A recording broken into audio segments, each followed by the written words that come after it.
aku mengaca di depan cermin. Aku membuka peralatanku dan mengeluarkan pembersih muka dan krim malam pada saat itu. Namun ketika aku berdiri di depan cermin, seperti ada sesuatu yang aneh di sana. Wajahku tampak lebih pucat dari biasanya. Apakah ini karena aku kelelahan? Karena bekerja sampai larut malam begini? Atau memang cermin ini saja yang pantulannya sedikit samar? Sehingga wajahku terlihat lebih pucat. Ketika aku berpikir seperti itu, tiba-tiba dari sudut kiri atas cermin, aku melihat sesuatu yang bergerak. Seperti ada bayangan dari seseorang yang berdiri di belakangku. Aku sontak membalikkan wajahku dengan cepat. Namun tidak ada siapa-siapa di sana. Seketika aku langsung berlari keluar dari kamar mandi, mencoba mencari tahu apa yang aku lihat. Namun semuanya nampak kosong.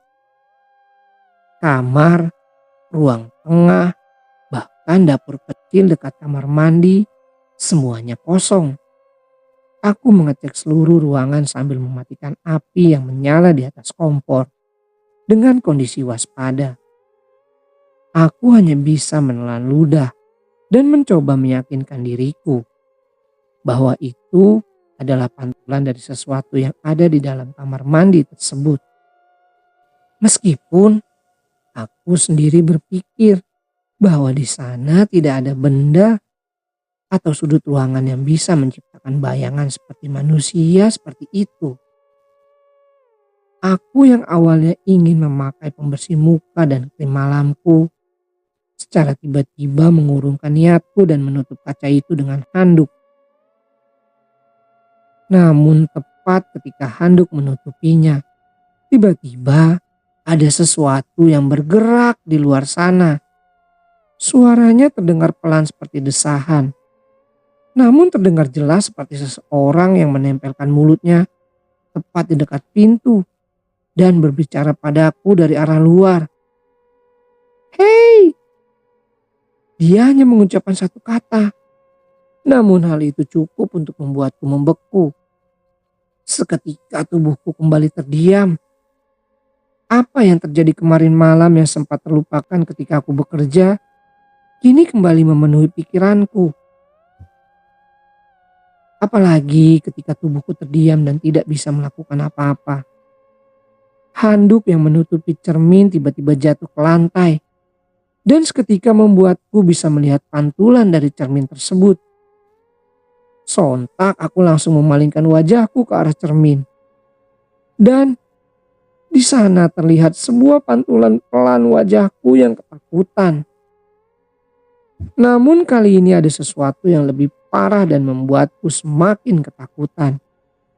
Karena di sana terlihat ada bayangan lain yang ada tepat di belakangku.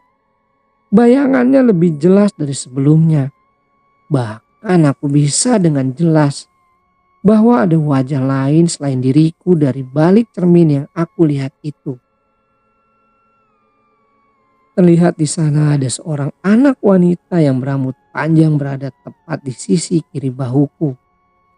Dia berdiri diam, seolah-olah berdiri tepat di belakangku dengan sebagian wajahnya yang tertutup oleh rambutnya yang panjang. Wajahnya tampak menghitam sehingga aku tidak jelas melihat wajahnya. Namun aku bisa tahu bahwa dia wanita karena rambutnya yang panjang. Sontak hal itu membuatku mundur beberapa langkah.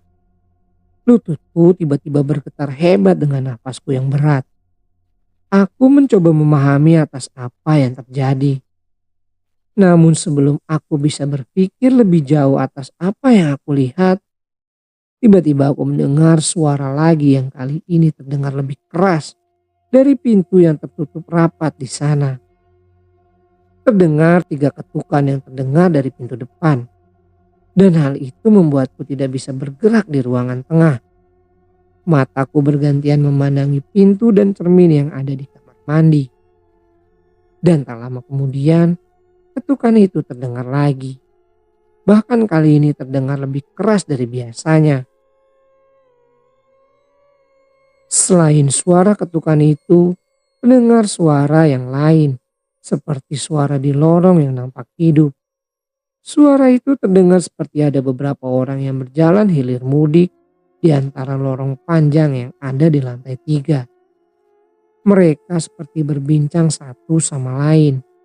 Mereka tertawa, bahkan terdengar beberapa kali memukul pelan tembok unit yang ada di luar sana. Entah apa yang terjadi di luar sana, namun suara itu seperti meredakan suara ketukan yang terjadi pada unitku pada saat itu. Sepertinya itu adalah para penghuni lantai 3 yang lain, yang mungkin saja baru pulang sehingga membuat lorong itu menjadi ramai. Namun bukannya lega karena ada suara lain yang aku dengar, aku malah merasakan jantungku semakin berdetak dengan kencang. Seperti ada sesuatu yang membuat tubuhku ini ketakutan di antara suara yang ramai di lorong sana. Aku sepertinya ketakutan atas apa yang terjadi di ruangan ini. Dan suara yang ramai itu tidak bisa membuat tenang sebelum aku melihat apa yang terjadi di lorong tersebut. Aku berusaha untuk membuat tubuhku bergerak. Dan tak lama kemudian, setelah aku bisa menggerakkan tubuhku secara perlahan, aku langsung menutup pintu kamar mandi dan berlari ke arah pintu depan. Agar aku bisa bertemu dengan manusia lain selain diriku di luar sana. Sehingga aku dengan cepat membuka pintu depan dan melihat apa yang terjadi di luar sana. Meskipun tepat ketika aku membuka pintu tersebut, tiba-tiba, astaga, apa yang aku harapkan rupanya tidak terjadi. Karena lorong itu kosong seperti biasa.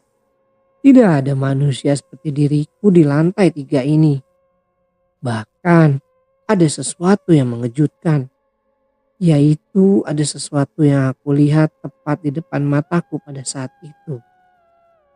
Di depan unit 33 terdapat seorang anak wanita yang berdiri dan menatapku pada malam itu. Tubuhnya kurus, sangat kurus sehingga tulang-tulangnya nampak menonjol di balik kulitnya yang pucat dan menghitam. Rambut panjangnya terurai dan bergelombang seperti tidak terurus dan sebagian rambutnya menutupi wajahnya. Namun yang paling mencolok adalah kondisi tubuhnya. Sebagian kulitnya menghitam dan hangus seperti daging yang terbakar. Pakaiannya robek dan penuh dengan bekas yang gosong. Tubuhnya pun terlihat penuh luka dan terlihat dengan jelas dari balik baju dan celananya yang bolong dan sobek di beberapa tempat. Anak itu hanya berdiri dan diam sambil menatapku dalam dengan tatapan kosong. Tetapi secara perlahan bibirnya melengkung dan membentuk senyuman yang menyeramkan. Lalu tak lama kemudian dia kembali berkata,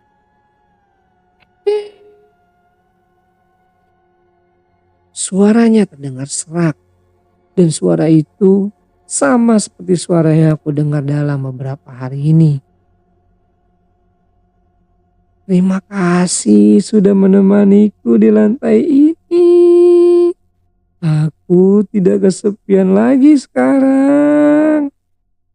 Dan tiba-tiba mengangkat tangannya yang nampak hangus hingga ke ujung jari. Sebagian daging di tangannya nampak mengelupas, memperlihatkan tulang yang ada di antara daging yang sudah hangus terbakar. Dan seketika membuatku jijik dan merinding di saat yang bersamaan. Aku mundur secara perlahan, tubuhku mendadak kaku, nafasku terasa berat. Seperti ada yang menekan dadaku pada saat itu. Namun sebelum aku bisa melarikan diri darinya, tiba-tiba sesuatu terjadi padaku. Tepat dari belakang anak itu, unit 33 yang tadinya gelap mulai muncul cahaya secara perlahan. Sebuah titik api kecil mendadak muncul di sekitar pintu, merambat ke dinding dan lantai, sehingga membakar apapun yang ada di dalamnya. Api itu secara perlahan mengelilingi anak itu yang berdiri di depan pintu. Dan tak lama kemudian, kobaran apinya semakin besar dan menutupi tubuh anak tersebut. Anak itu tidak menunjukkan tanda-tanda kesakitan. Dia hanya berdiri di sana dengan kobaran api yang mengelilinginya. Bahkan, dia hanya tersenyum dengan senyumannya yang menyeramkan. Aku ingin menjerit atas apa yang aku lihat. Namun suara itu tersangkut di tenggorokanku. Api terus menjalar dalam sekejap dan seluruh unit 33 yang letaknya persis di depanku terbakar hebat. Asap pekat berwarna hitam kini memenuhi lorong dan hal itu membuatku menutup hidungku karena aromanya begitu kuat. Aku tidak bisa mundur dan berlari dari kobaran api itu. Dan anehnya, api tersebut tidak menyambar ke unit lain yang ada di sebelahnya. Aku hanya bisa melihat anak itu perlahan-lahan terbakar habis di tengah kobaran api yang mengelilinginya. Hingga akhirnya dia lenyap di dalam panasnya api yang membakar tubuhnya. Sontak tepat ketika aku sadar bahwa hal itu adalah hal yang benar-benar menakutkan. Aku memaksakan diri untuk berteriak, mengeluarkan semua tenagaku karena aku tidak tahan atas apa yang aku lihat pada saat itu. Aku menjerit sekeras-kerasnya dan suaranya menggema di seluruh lorong lantai 3 yang sepi itu. Dan setelah itu, entah mengapa pandanganku mendadak kabur dan secara perlahan semuanya berubah menjadi gelap. Sehingga aku tidak ingat lagi apa yang terjadi setelah kejadian itu. Aku terbangun dengan kondisi tubuhku yang tersungkur di kamar mandi. Kepalaku mendadak berat dan mataku yang sulit terbuka. Cahaya yang masuk melalui celah tirai membuatku sadar bahwa sekarang sudah pagi. Dan ketika aku menoleh ke arah jam dinding, aku benar-benar kaget karena sekarang sudah jam 10 pagi. Dengan kondisi tubuhku yang masih lemas, aku mengambil ponselku pada saat itu. Ada beberapa panggilan tak terjawab dan itu adalah panggilan dari atasanku. Aku tahu bahwa aku seharusnya panik dengan kondisi tersebut. Namun pikiranku terlalu kacau.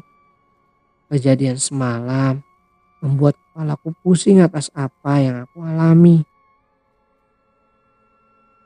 Entah itu mimpi atau kenyataan. Namun semuanya nampak begitu nyata. Dan aku benar-benar bingung dengan hal tersebut.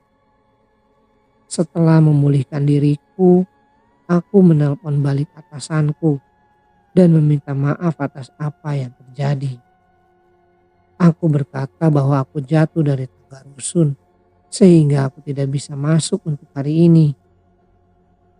Setelah menutup telepon, aku duduk di kasur, mencoba memahami atas apa yang terjadi kepadaku semalam. Setelah berpikir sejenak, aku memutuskan untuk menelpon Pak Iwan yang merupakan pemilik dari unit ini. Mungkin dia tahu sesuatu dengan apa yang terjadi padaku dan apa yang aku lihat di dalam mimpi itu. Aku beberapa kali menelponnya dan beberapa kali pula dia tidak mengangkat teleponku. Hingga akhirnya setelah menunggu setengah jam baru Pak Iwan menghubungiku kembali. Dan dia meminta maaf bahwa dia pada saat itu sedang di jalan dan tidak mendengarkan dering telepon dari HP-nya. Awalnya aku ingin langsung membicarakan tentang apa yang terjadi di unit ini. Namun belum sempat aku berkata kepadanya. Tiba-tiba dia berkata kepadaku, "Pasti Ade mau minta uang sewa itu kembali ya?" katanya dengan nada pasrah. Aku mendadak terdiam dan terkejut dengan responnya. Kata-katanya membuat aku semakin berpikir atas unit yang aku tinggali ini. Kenapa dia berkata seperti itu? Apakah dia tahu atas apa yang aku alami? Gumamku pelan. Namun, aku kembali menjawab dengan nada yang berbeda. Bukan pak, aku hanya ingin tahu tentang lantai 3 ini. Karena kemarin aku mengalami kejadian yang tidak mengenakan. Jawabku dengan pelan. Terdengar jeda panjang di ujung telepon. Hanya terdengar suara napas berat dari Pak Iwan selama beberapa detik. Dia nampak ragu atas apa yang akan dia katakan selanjutnya. Dan tak lama kemudian dia kembali berbicara. Kalau memang Ade mau keluar, tinggal bilang saja. Aku tidak akan menahan semua orang yang menyewa unitku untuk pergi keluar. Kalau misalkan perlu, aku bisa transfer uangnya sekarang. Paling dipotong uang sewa selama beberapa hari saja, katanya sambil menghela napas panjang. Aku semakin bingung, apalagi ketika dia seperti ingin aku keluar dari unit tersebut. Apalagi dia menawarkan untuk mengembalikan uang itu tanpa protes. Pak, kataku pelan. Aku masih ingin bertahan di sini, Pak. Karena aku susah mencari tempat lagi apabila aku harus keluar sekarang. Tapi aku hanya ingin tahu atas apa yang terjadi dengan lantai 3. Karena aku seperti merasakan mimpi buruk. Dan itu ada hubungannya dengan unit yang ada di lantai ini. Pak Iwan mendadak terdiam lagi. Namun kali ini tidak terlalu lama seperti sebelumnya. Setelah beberapa saat, dia hanya mendesah pelan sambil berkata, "Baiklah," katanya pelan. "Kita bertemu di lantai 1 seperti kemarin. Tapi sebelumnya mohon maaf.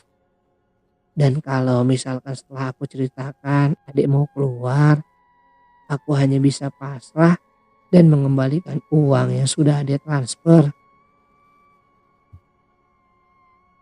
Aku hanya menjawab bahwa masalah keluar atau tidak itu urusan ntar. Yang pasti kita harus bertemu dulu dan mencari tahu apa yang terjadi dengan lantai 3 ini. Hingga akhirnya Pak Iwan mengakhiri panggilan tersebut tanpa berkata-kata lagi. Dan itu membuat perasaanku semakin campur aduk. Apakah dia tahu sesuatu? Dan kenapa dia seperti pasrah ketika aku berbicara tentang lantai 3 ini?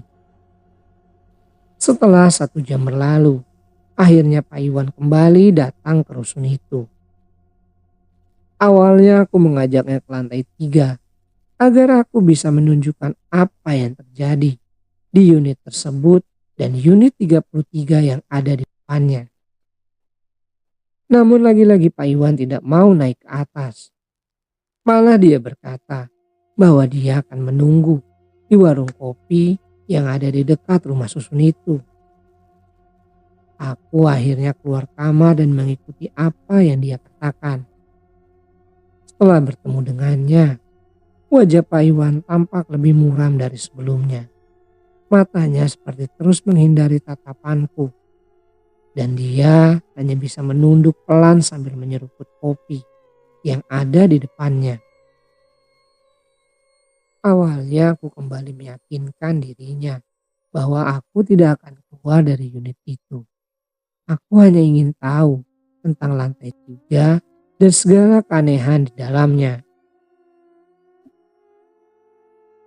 Setelah beberapa kali aku mendesaknya, dia akhirnya mulai bercerita. Dan di sana aku baru sadar bahwa lantai 3 itu memang kosong, benar-benar kosong.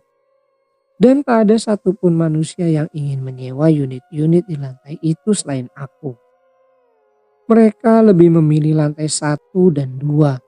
Bahkan mereka lebih rela naik lebih tinggi ke lantai 4 dan 5 daripada harus tinggal di lantai 3. Ada satu alasan kuat kenapa mereka melakukan hal itu. Karena beberapa tahun yang lalu ada kebakaran besar di rusun itu. Dan hal itu terjadi di unit 33 yang letaknya ada di seberang unitku. Ketika kebakaran itu, ada satu anak yang terjebak bernama Sari di sana. Entah mengapa dia terjebak dan tidak bisa keluar.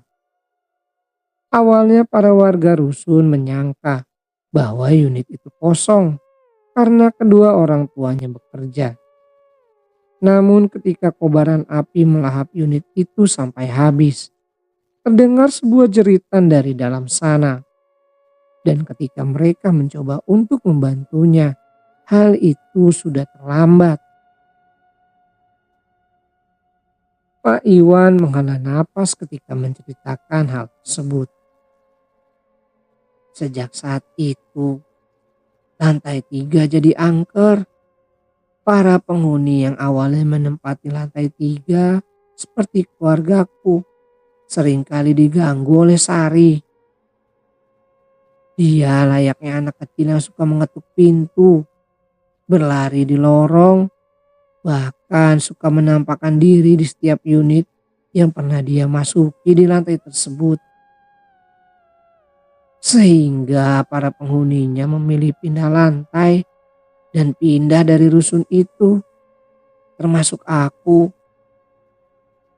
Awalnya aku ingin menjual unit itu.